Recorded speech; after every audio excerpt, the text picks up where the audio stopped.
सभी साथियों को नमस्कार।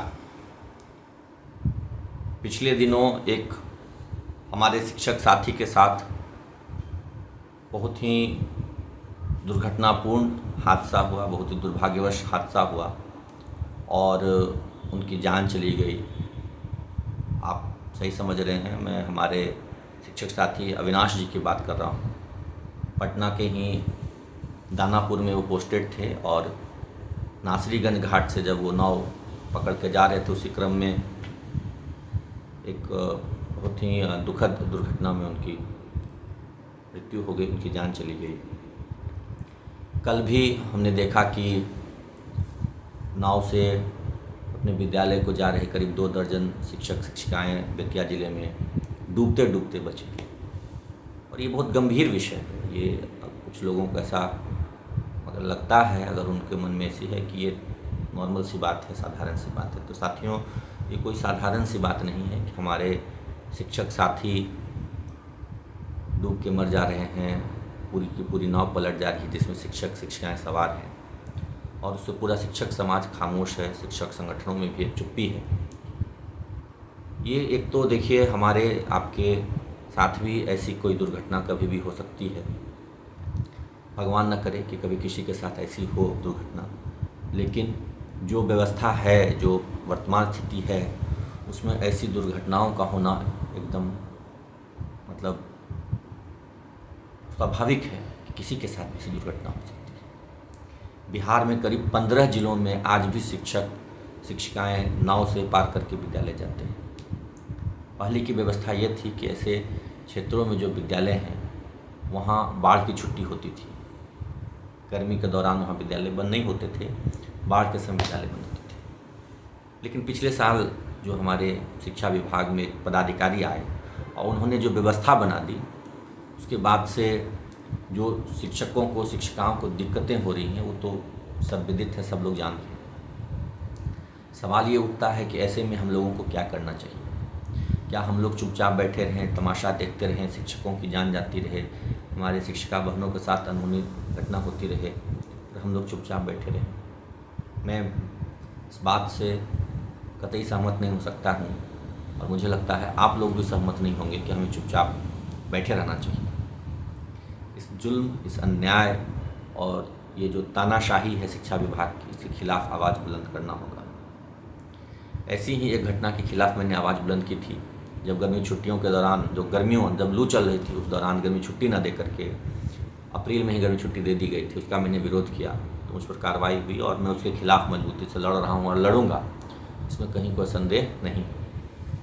लेकिन सवाल ये उठता है कि क्या हम लोग डेली बेसिस पर इस तरह की जो दुर्घटनाएं हो रही हैं, इस तरह का जो शोषण हो रहा है, ये जो ई शिक्षा कोश ऐप पर हाजिरी बनाने के नाम पर शोषण हो रहा है, उस चक्कर में, भागा भागी के चक्कर में जो शिक्षकों की दुर्घटनाएं हो रही हैं, किसी की जान जा रही है, किसी का नाव पलट जा रहा है, कोई गिर के हाथ पैर किसी का टूट जा रहा है, इस तरह की जो घटनाएं हैं, इस सब के खिलाफ हम लोगों को चुप रहना नहीं चाहिए। हम लोगों को बोलना चाहिए, हम अपनी आवाज़ बुलंद करनी चाहिए और एक व्यवस्थित तरीके से, शांतिपूर्ण तरीके से हमें अपनी आवाज़ को सरकार तक पहुंचानी चाहिए।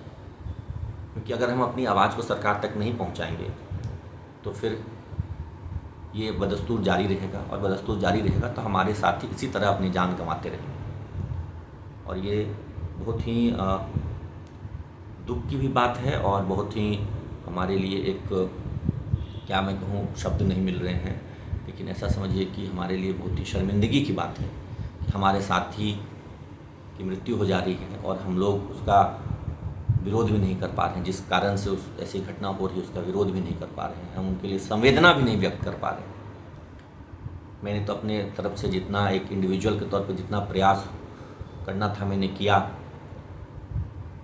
मीडिया संस्थानों के माध्यम से जितनी आवाज़ उठानी थी उतनी आवाज़ हमने उठाई। BBC हो, चाहे इंडिया टुडे हो, दैनिक भास्कर हो, सब ने उस पर, और जो लोकल मीडिया हैं सब ने उस पर बहुत गंभीरतापूर्वक स्टोरी की, बहुत अच्छी अच्छी खबरें आई। लेकिन है कि उन खबरों के बावजूद भी सरकार को सुन नहीं रही, सरकार को कोई फ़र्क नहीं पड़ रहा है, सरकार अनफेज्ड है, उसको कोई मतलब ही नहीं है कि क्या हो रहा है, नहीं हो रहा है। शिक्षा विभाग के पदाधिकारी अपनी मनमानी कर रहे हैं, वरीय पदाधिकारी आदेश निकाल रहे हैं तो जिला स्तर के पदाधिकारी उनकी आवाज़ नहीं सुन रहे हैं। जिलाधिकारियों को चिट्ठी लिखा जा रहा है तो जिलाधिकारी पता नहीं चिट्ठी रिसीव भी कर रहे हैं या देख भी रहे हैं या नहीं।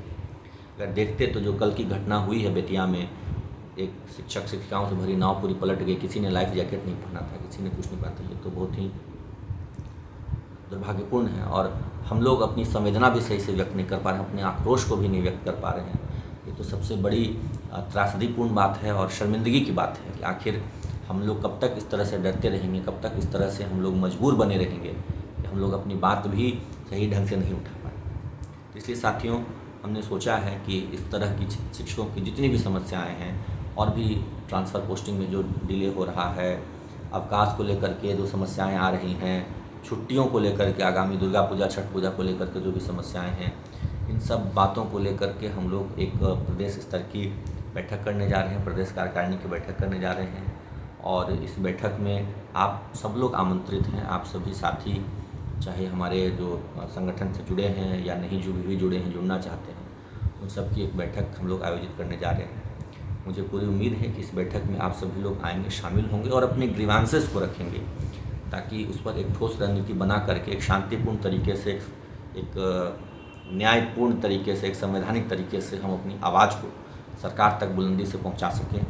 और सरकार तक जब हम अपनी आवाज़ को पहुंचाएं तो उसका असर होना चाहिए, वो एक संदेश जाना चाहिए कि शिक्षक जो है अपनी हकों को लेकर के, अपने अधिकारों को लेकर के और जो उनके प्रति अन्याय हो रहा है, जो शोषण हो रहा है, उसके प्रति गंभीर हैं और केवल गंभीर ही नहीं हैं बल्कि बहुत ही चिंतित हैं और संवेदनशीलता के साथ उन सभी बातों पर वो अपनी एक विचार को रख रहे हैं, अपनी राय व्यक्त कर रहे हैं और उद्वेलित भी हैं, दुखी भी हैं। अपने दुख को, अपने आक्रोश को भी हमें प्रकट करना ज़रूरी है। हम लोग संकल्पित भी हैं कि शिक्षकों की जो समस्याएं हैं उसका समाधान हो, शिक्षकों के जो वाजिब हक और अधिकार हैं उस पर आगे लड़ाई बढ़ाया जाए। और सबसे बड़ी बात कि जो शिक्षकों की जो मूल लड़ाई है, समान काम का समान वेतन, केंद्रीय वेतनमान के लिए भी एक हम लोग रणनीति उस दिन तय करेंगे कि सेंट्रल पे स्केल के लिए हमें लड़ाई लड़नी है, केंद्रीय वेतनमान हमें चाहिए। हमारी मूल लड़ाई वो है। ये जो चाइनीज़ और भूटानीज मिल रहा है राजकर्मी का दर्जा, ये हम लोगों को नहीं चाहिए। हम लोग को केंद्रीय वेतनमान चाहिए, सेंट्रल पे स्केल चाहिए, जो केंद्र विद्यालय के शिक्षकों को मिलता है, जो पूर्व के नियमित शिक्षकों को मिलता है, वो वेतनमान चाहिए। और ये सबको चाहिए, चाहे कोई बीपीएससी से परीक्षा पास करके आया हो कि कोई नियोजित से राज्यकर्मी बन रहा हो, सबको केंद्रीय वेतनमान मिलना चाहिए, सेंट्रल पे स्केल मिलना चाहिए। ये हमारी मूल लड़ाई है, हमको इससे भटकना नहीं है। ये जो राजकर्मी का एक लॉलीपॉप झुंझुना हमें थमाया जा रहा है उसमें अटकना नहीं है, वो हमारा मूल उद्देश्य नहीं है। हम सब लोग संगठित हों, एकजुट हों और एकजुटता के साथ इस लड़ाई को आगे बढ़ाएं।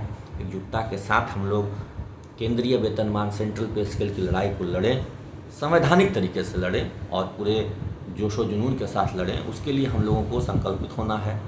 एक संकल्प सभा के तौर पे भी आप इस कार्यक्रम को ले सकते हैं कि हम लोग एक संकल्प सभा करेंगे जिसमें कि हम लोग केंद्रीय वेतनमान की लड़ाई लड़ें। जो शिक्षकों की डेली बेसिस की जो समस्याएं हैं, जो इस तरह की दुर्घटनाएं हो रही हैं, जो शोषण हो रहा है, जो उनकी और भी बहुत सारी समस्याएं हैं, ट्रांसफ़र पोस्टिंग में डिले हो रहा है, सुदूर क्षेत्रों में जो बीपीएससी से आए शिक्षक हैं उनकी पोस्टिंग कर दी गई, उनके लिए ट्रांसफ़र चाहिए। इन सब मुद्दों पर एक संकल्प सभा का हम लोग आयोजन करने जा रहे हैं। जो हमारी बैठक होगी उसे एक संकल्प सभा के तौर पे हम लोग देख रहे हैं और जल्दी ही इसका डेट घोषित कर दिया जाएगा। आप सबके पास ये डेट पहुंच जाएगा और मुझे पूरी उम्मीद है कि आप सबों की पूरी भागीदारी रहेगी इस बैठक में। पटना में आयोजित की जाएगी ये बैठक और इस बैठक में आप सब लोग आइए और आकर के अपने विचार शेयर कीजिए। इस आपके विचारों के साथ हम लोग आगे बढ़ेंगे, रणनीति हम लोग तय करेंगे, कैसे बढ़ना चाहिए, क्या करना चाहिए, इस सब पर हम लोग विचार विमर्श करेंगे और इस लड़ाई को हम लोग आगे बढ़ाएंगे। हम लोग रोकेंगे नहीं, हम लोग ये हमारा पड़ाव नहीं है, हमारी लड़ाई का ये कोई पड़ाव नहीं है कि हमें चाइनीज़ राज का भी मिल गया तो हम लोग शांत बैठ जाएंगे। इस तरह की कहीं कोई बात नहीं है। सेंट्रल पे स्केल जो है वो लागू होना चाहिए। 6 to 8 के शिक्षकों के साथ जो नाइंसाफ़ी हो रही है वो बंद होना चाहिए। उनका जो प्रमोशन ड्यू है वो मिलना चाहिए।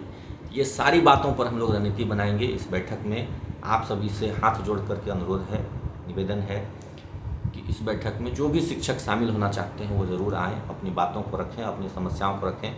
हम लोग उस पर कारगर रणनीति बना करके आगे योजना तय करेंगे। आप सब लोग आइए बैठक में। बहुत बहुत